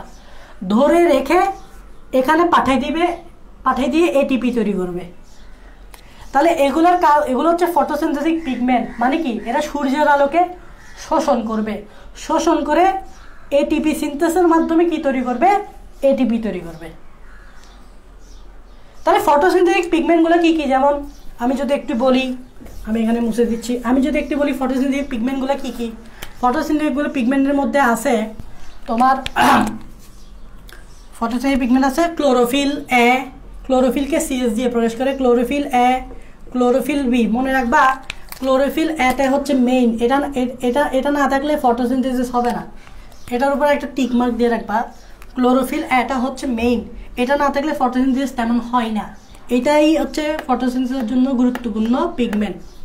তারপর সাথে থাকে ক্লোরোফিল বি, সাথে থাকে ক্যারোটিন। ক্যারোটিন হচ্ছে ইয়া কালারের, ক্লোরোফিল হচ্ছে সবুজ কালারের, ক্যারোটিন হচ্ছে তোমার লাল কালারের। তারপর হচ্ছে জ্যান্থোফিল, জ্যান্থোফিল হচ্ছে হলুদ কালারের। তারপর কিছু শৈবালে থাকে ফাইকোবিলিনস। দেখো কিছু শৈবালে থাকে ফাইকোবিলিনস। ফাইকো শব্দটার অর্থ কি জানো, ফাইকো শব্দটার অর্থ হচ্ছে শৈবাল। কিছু শৈবালে থাকে ফাইকোবিলিন, দুইটা থাকে, একটা হচ্ছে ফাইকোসায়ানিন। দেখো সায়ানিন মানে কি ব্লু, ফাইকো মানে কি সবুজ, শৈবাল। আর একটা হচ্ছে ফাইকো ইরিথ্রিন। ইরিথ্রিন মানে হচ্ছে লাল।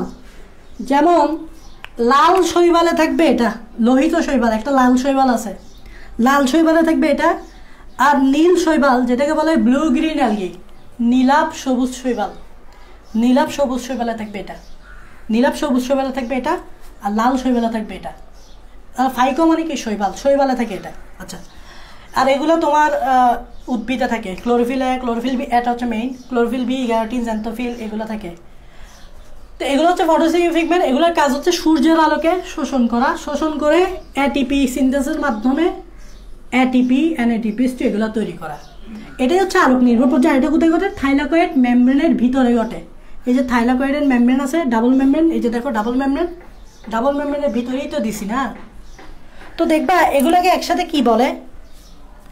এই যে ফটোসিনথেটিক পিগমেন্ট, এই যে photosynthetic pigment plus ATP synthase, এগুলোকে বলা হয় ফটোসিনথেটিক ইউনিট।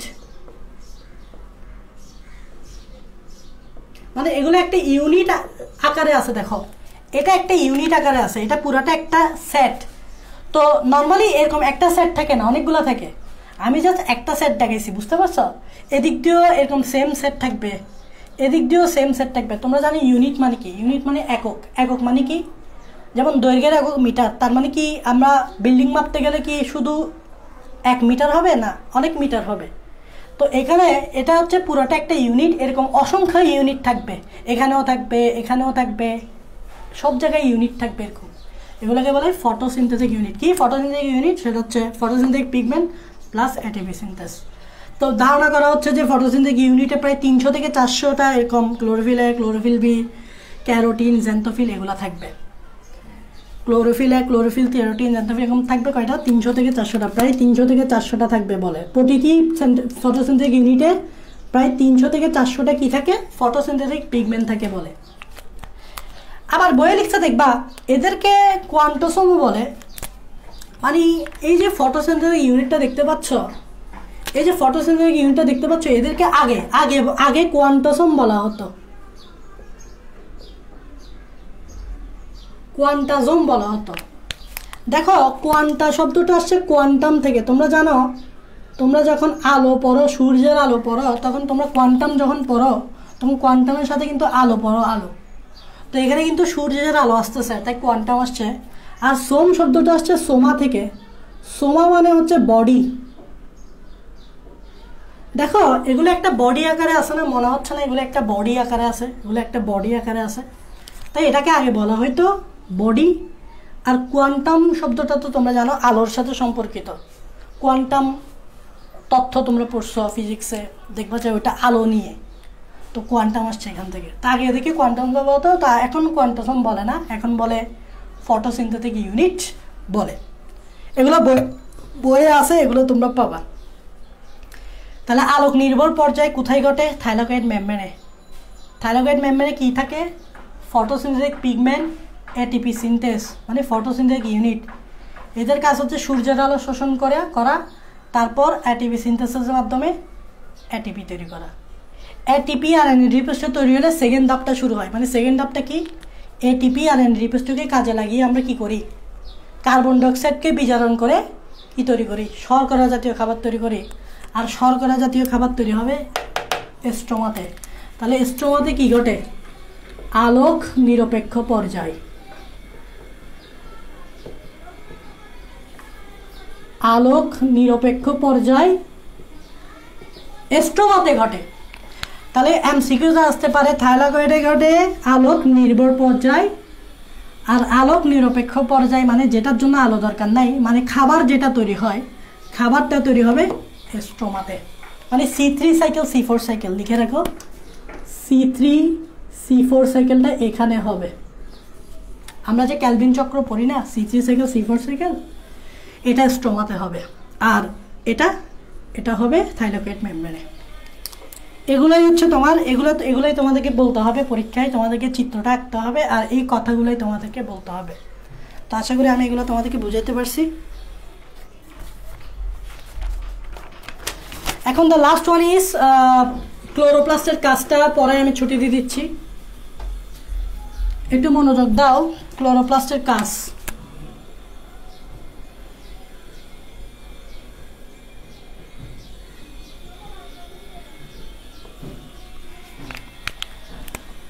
ক্লোরোপ্লাস্টের প্রধান কাজ তো তোমরা সবাই জানো, ফটোসিনথেসিস করা। তাহলে এ তো ফটোসিনথেসিস করবেই, সেটা তোমরা জানো।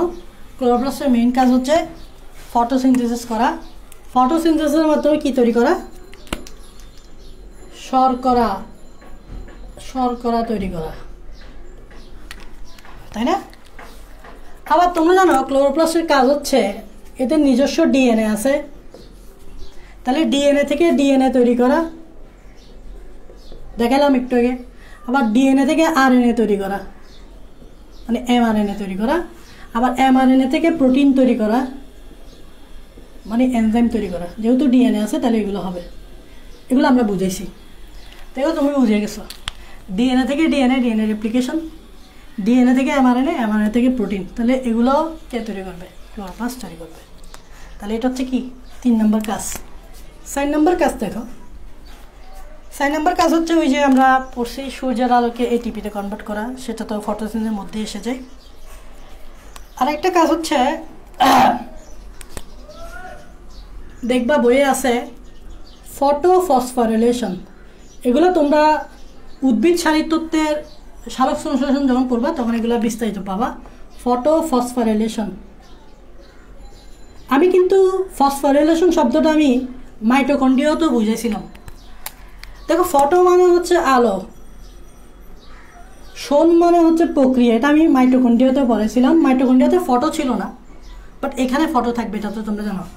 ফসফোরাইলেটেড মানে হচ্ছে ফসফেট সংযুক্তিকরণ, ফসফেট যুক্তকরণ। কিভাবে? ওই যে আমরা দেখলাম আলোক নিরপেক্ষ পর্যায়ে আমরা একটা ফসফেট যুক্ত করি কার সাথে? এডিপির সাথে। এডিপির সাথে একটা ফসফেট যুক্ত করলে তুমি কি পেয়ে যাবা? এটিপি পেয়ে যাবা। এটা আলোক নির্ভর পর্যায়ে ঘটে না, এটিপি তৈরি করি না। তাহলে এডিপির সাথে একটা ফসফেট যুক্ত করছি কি দিয়ে? আলো দিয়ে, সূর্যের আলো দিয়ে।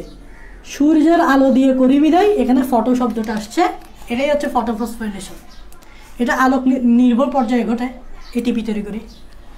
এবং খুব গুরুত্বপূর্ণ যেটা আমরা অনেকে বুঝি না, সেটা হচ্ছে ফটো রেসপিরেশন। দেখো ফটো রেসপিরেশন, দেখো ফটো মানে হচ্ছে কি? আলো। রেসপিরেশন মানে হচ্ছে শ্বসন। আমরা কিন্তু সালোক সংশ্লেষণে আলো থাকে জানতাম, এই প্রথম আমরা দেখলাম শ্বসনেও আলো লাগে। যদি শ্বসনের ক্ষেত্রে আলো লাগে তখন বলে ফটোসিনথেসিস। এটা কখন ঘটে? ধরে নাও ফটোসিনথেসিসে কি ইউজ করি আমরা? ফটোসিনথেসিসে ইউজ করি, উদ্ভিদ ইউজ করে কি? Carbon dioxide. ফটোসিনথেসিস উদ্ভিদ কি ইউজ করে? Carbon dioxide. ধরে নাও বায়ুমণ্ডলে কার্বন ডাইঅক্সাইডের পরিমাণ অনেক কমে গেছে, অক্সিজেনের পরিমাণ বেড়ে গেছে।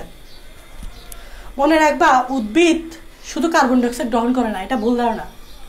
উদ্ভিদ যখন বায়ুমণ্ডলে কার্বন ডাইঅক্সাইড কমে যাবে, অক্সিজেন বেড়ে যাবে, তখন উদ্ভিদ কার্বন ডাইঅক্সাইডকে বাদ দিয়ে অক্সিজেনকে নিয়ে ফেলবে।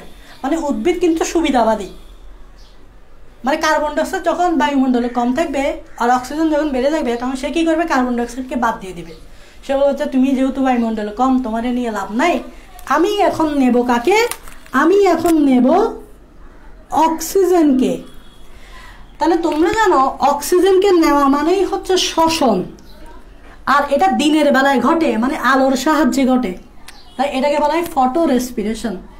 মানে ফটো রেসপিরেশনে কি হয়? শ্বসনে যেরকম অক্সিজেন ইউজ করি, এখানেও আমরা অক্সিজেন ইউজ করি। কখন? যখন কার্বন ডাইঅক্সাইড কমে যাবে, অক্সিজেন বেড়ে যাবে, স্বাভাবিক। যেটা বেশি সেটাই নিবে উদ্ভিদ তখন, কারণ উদ্ভিদ হচ্ছে সুবিধাবাদী। অক্সিজেনকে নিয়ে ফেলছে দিনের আলোতে, তো অক্সিজেন নিলে তো সেটা আর সালোক সংশ্লেষণ হবে না, সেটা হয়ে যাবে রেসপিরেশন, মানে আলো। ফটো রেসপিরেশনটা অনেকটা প্রশোধনের মতো, মানে নেসেসারি ইভিল, অতি প্রয়োজনীয় অমঙ্গল টাইপসের। মানে এটা অনেকটা অমঙ্গল টাইপসের, কারণ যখন ফটো রেসপিরেশন হবে তখন তো আর C3 cycle C4 cycle continue হবে না, তখন তোমার খাবার তৈরি হবে না, তখন উদ্ভিদ খাবারের অভাবে সমস্যায় পড়বে।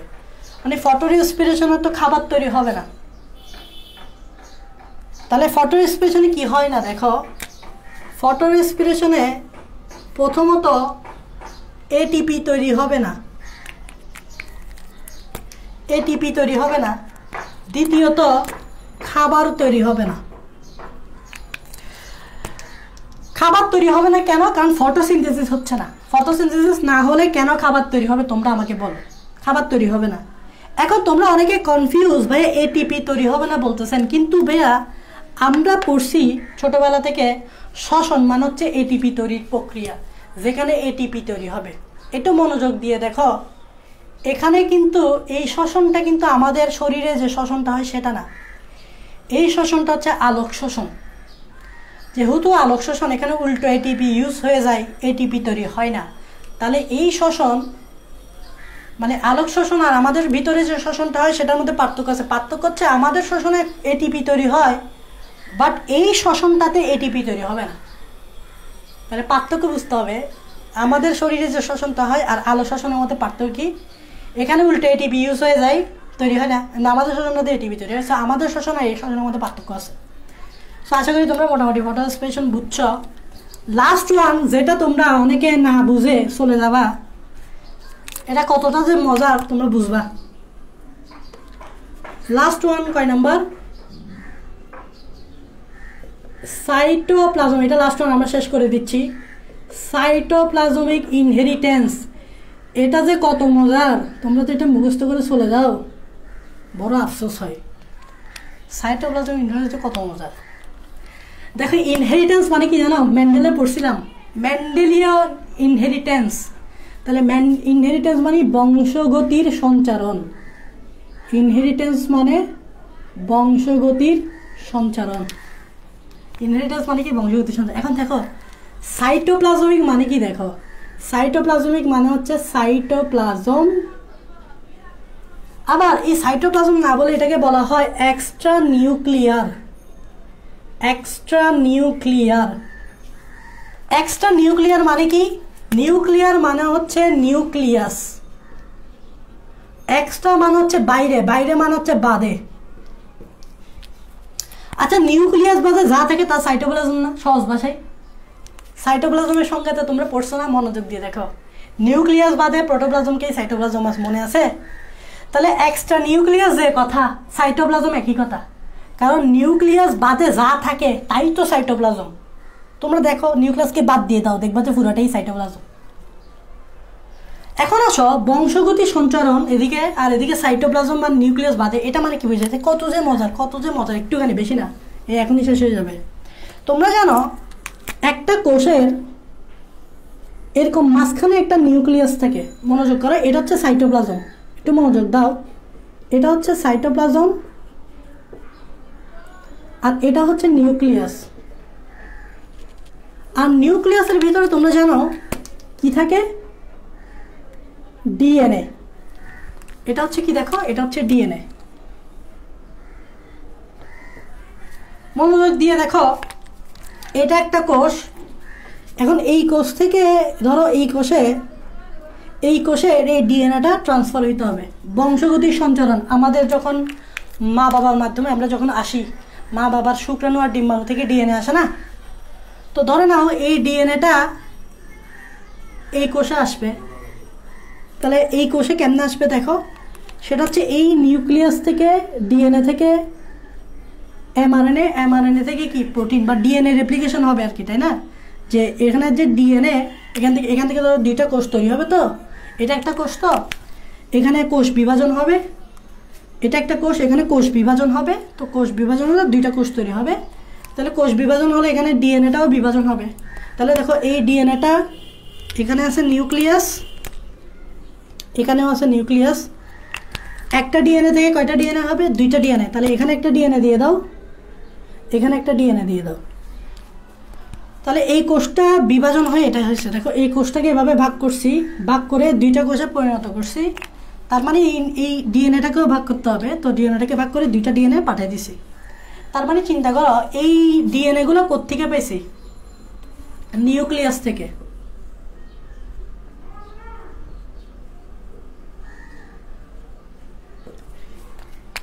এই যে বংশগতির যে একটা সঞ্চারণ হইল, এই বংশগতির সঞ্চালনটা কোত্থেকে হইল? নিউক্লিয়াস থেকে হইল। তখন এটাকে বলবো নিউক্লিয়ার ইনহেরিটেন্স। তার মানে নর্মালি আমাদের কোষে যেটা ঘটে সেটা হচ্ছে এটাই, নিউক্লিয়াস থেকে হয় ডিএনএ সঞ্চালন। কিন্তু চিন্তা করো একটা ক্লোরোপ্লাস্টের কথা চিন্তা করো, একটা ক্লোরোপ্লাস্টে কিন্তু নিউক্লিয়াস নেই। এটা এটা এটা তো আমাদের কোষ, নিউক্লিয়াস থেকে হচ্ছে। কিন্তু তুমি ক্লোরোপ্লাস্টের কথা চিন্তা করো, এটা একটা ক্লোরোপ্লাস্ট, এই ক্লোরোপ্লাস্ট থেকে দুইটা ক্লোরোপ্লাস্ট তৈরি হবে। এই ক্লোরোপ্লাস্টের ভিতরে আছে স্ট্রোমা। এই স্ট্রোমাটাকে আমি সাইটোপ্লাজমের সাথে কম্পেয়ার করতে পারি। এটা কি? এটার ভিতরে তরল পদার্থ যেটা থাকে এটা হচ্ছে স্ট্রোমা। এই স্ট্রোমাটাকে আমি কিসের সাথে কম্পেয়ার করতে পারি? আমাদের যেরকম সাইটোপ্লাজম আছে সাইটোপ্লাজমের সাথে কম্পেয়ার করতে পারি, মানে নিউক্লিয়াস তো নাই। এখন আছে এখানে আছে বৃত্তাকার ডিএনএ। এখন এটা হচ্ছে ডিএনএ। এখন দেখো এই ক্লোরোপ্লাস্ট থেকে যখন দুইটা ক্লোরোপ্লাস্ট হইতে হবে, তাহলে এখান থেকেও দুইটা ডিএনএ তৈরি হতে হবে।